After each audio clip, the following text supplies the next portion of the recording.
రాముడు వాళ్ళు 4 బ్రదర్స్ కదా, మరి వాళ్ళ డాడీకి అంటే ఎవరంటే ఇష్టం?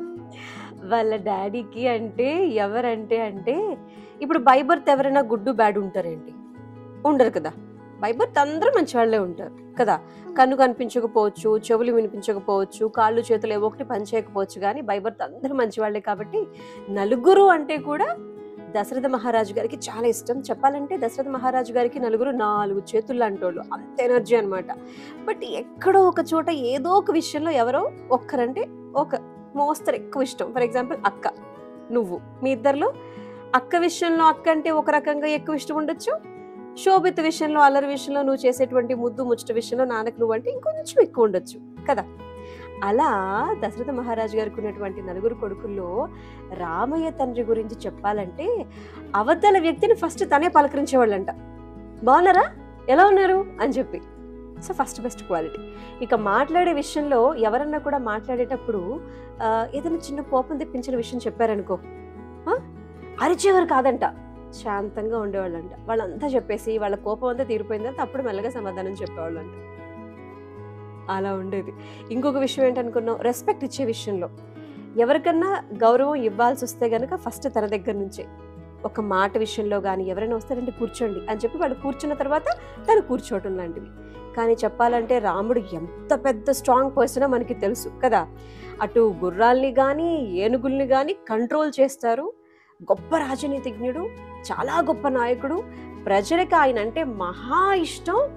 ఎన్నో సుగుణాలు అనమాట. పెంచిన వాళ్ళు కన్న వాళ్ళల్లో కూడా తనంటే అభిమానం చూపించే వాళ్ళు చాలా ఎక్కువ అనమాట. ఓకే. ఇంకొకటి ఏంటంటే ఎప్పుడైనా కూడా పెద్దలు చెప్పినటువంటి మాటలు, మంచి విషయాలు ఎవరైనా చెప్పారనుకో, సమయానుకూలంగా వాటిని గుర్తు చేసుకొని వాటికి తగ్గట్టుగా గురువులు చెప్పినటువంటి మాట కానీ ఏదైనా ఉంటే దాన్ని గుర్తు తెచ్చుకొని అలా నడుచుకుంటూ ఉండేవారు అనమాట. సో ఇన్ని సుగుణాలు ఉంటే ఆబ్వియస్లీ కొంచెం ఎక్కువ ఇష్టం రాముడి మీదకే వెళ్తుంది కదా.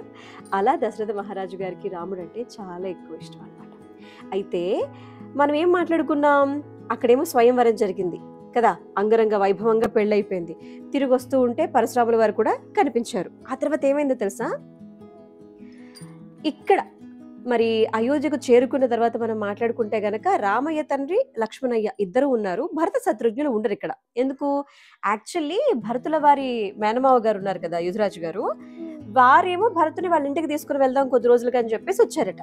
తీరా చూస్తే అయోధ్యకు వచ్చిన తర్వాత తెలిసినటువంటి విషయం ఏంటంటే లేదు లేదు వీళ్ళు మిథిల నగరానికి వెళ్ళారు అని చెప్పి. వెంటనే ఆయన కూడా మిథిల నగరానికి వెళ్ళి చూస్తే ఇంకేముంది, రామ లక్ష్మణ భరత శత్రుఘ్నులకి ఏకకాలంలో పెళ్లిళ్ళు జరుగుతున్నాయి. అంగరంగ వైభవంగా అవుతున్నటువంటి, కన్నుల పండుగగా జరుగుతున్నటువంటి ఆ పెళ్లిని చూసి తెగ మురిసిపోయారంట.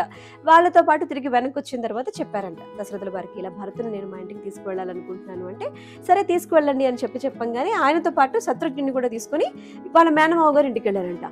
అక్కడ ఎన్ని వైభోగాలు, ఎంత ప్రేమగా చూసుకున్నారు. ఎన్ని ఉన్నా కూడా నాన్న లేని లోటు ఉంటుంది కదా మనసులో కదా. నువ్వు ఇక్కడ నుంచి మీ అత్త వాళ్ళ ఇంటికి వెళ్ళినా కూడా నాన్న ఇక్కడ ఉండి నువ్వు అక్కడ ఉంటే గనక నాన్న గుర్తొస్తూ ఉంటాడు కదా, నాన్న ప్రేమ గుర్తొస్తుంటుంది కదా. అలాగే కొంచెం చిన్నగా అనిపించింది అనమాట. ఈలోగా అక్కడ ఏం జరిగిందో తెలుసా, భరత శత్రుఘ్నులేమో మేనమావ ఇంట్లో ఉన్నారు, రామ లక్ష్మణులేమో అయోధ్యలో ఉన్నారు. అసలు సిసలైన కథ ఇక్కడే ప్రారంభమైంది. చెప్పనా? నెక్స్ట్ కథలోకి వెళ్ళబోయే ముందు ఏం చేయాలో ఇప్పుడు నువ్వు చెప్పేసి. Like, share, comment and first subscribe చేయాలి. నువ్వు నేను కథకి బాయ్.